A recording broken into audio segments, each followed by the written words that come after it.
You are on the line with Juan Roque and the Rhino. Ryan knows, my partner in crime, my brother, and it's good to be back right now after a little hiatus here, talking Super Bowl, talking 49ers, and talking specifically offense. And a lot of people question Jim Harbaugh. He was talking about, I'm going to go with the hot hand. I'm going to go with the guy who's making things happen. And all of a sudden, the lights went out on Alex Smith. He had this concussion that lasted 3 weeks. So Colin Kaepernick basically had what I would say an on-the-job interview. Oh, yeah. And he just went with him. So started 9 games, right? 9 games total is what Kaepernick started.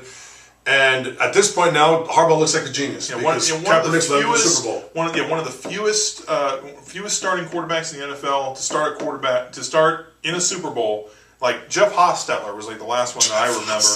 Yeah, there you go. So Raiders. Yeah, well, yeah. Well, he wasn't with the Raiders for the Giants, though. But I mean, this is really a family affair. I mean, it's the first Super Bowl in a long time for both teams. I mean, the Ravens were there 13 years ago now, back in 2000 when they won it over the Giants. For the 49ers, though, for as great a team as they've been, it's been 18 years since they were in the big game. I mean, back in '95 against the Chargers. That was it 2000 or 2003, right? Because I think the 2000 Super Bowl was the Patriots against the Rams, wasn't it? No, Titans against Rams. That was 2001. That was 2000. You know how I know? Because it was one of my last years in the league. It was the millennium. It was Rams. Naturally, you got to question me when we're on camera, of course. So, but both teams. But getting into Colin Kaepernick, though, I mean, they've really kind of tailored the offense around him, running that modified pistol offense, and that's the offense that he ran at Nevada Reno. That's Chris Alt's offense, and coupled with Frank Gore and Michael James, the Niners have probably one of the deadliest rushing attacks you will ever see. I mean, Kaepernick is just a freakish athlete at the quarterback position. He gets outside so quick for a guy his size, and he's very tough to bring down in the open field. He's very fast. Once he gets running, he's like a gazelle, man. He's not going to be caught, and he's strong enough to knock you over too, as well. Yeah. One thing about that impresses me about Kaepernick is he slings that ball. He can throw it. He's not only good, he's athletic, and this has been a lot of debate recently about the morphing, if you will, of the offenses in the NFL as to whether you're going to start seeing a lot more running quarterbacks, but the common denominator, this is what Golick talks about. I can't think of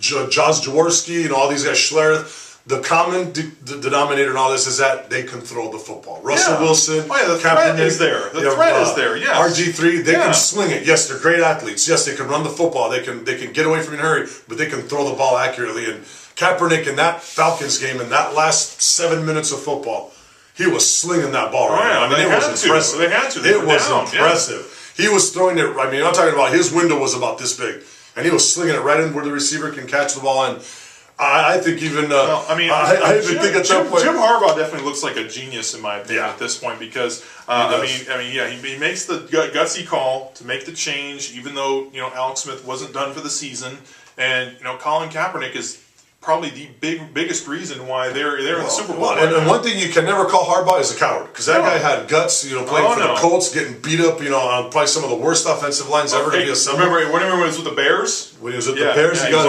his holy neck kick. But one of my games as a rookie with the Lions was Jim Harbaugh. One of his last seasons, 1997. We sacked him 9 times in that football game, 4 in the first series alone. Poor guy was getting hit. They switched their offensive line around twice during that game. And he kept getting up. That's a credit to him as a player because he was a guy who was. I mean, he shot up every time and touched that toward the line. A couple of years ago, they were.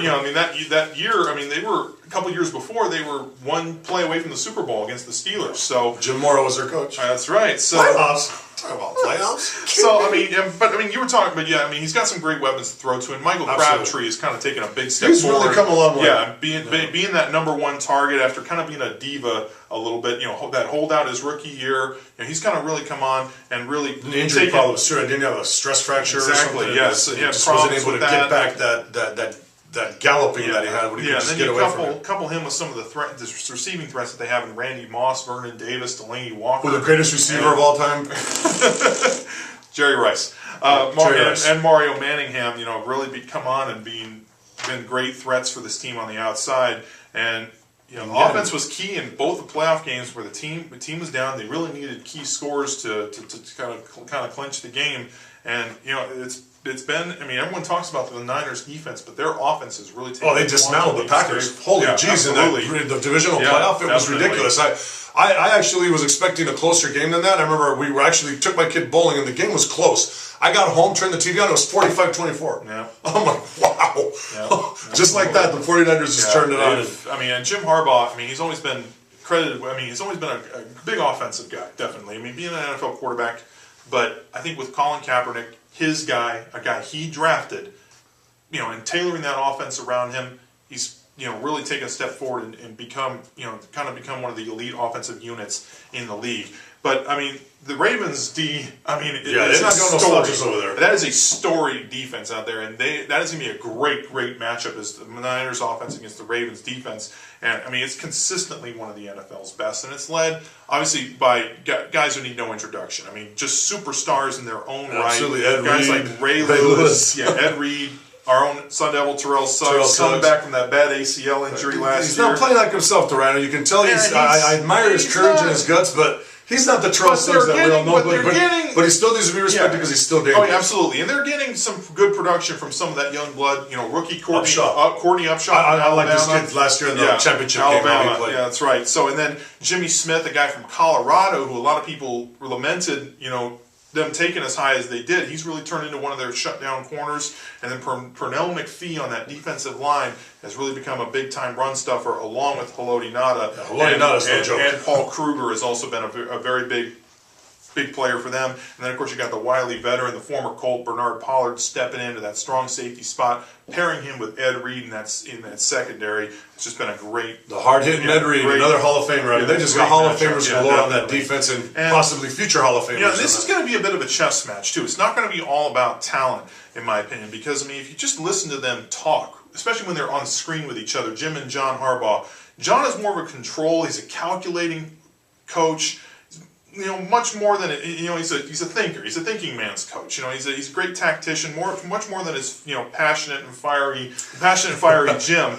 And that can make a big difference in crunch time. I think because both coaches, both brothers, know each other very well. They know their coaching styles, and so I mean, it's going to be interesting to see what happens. I talked about.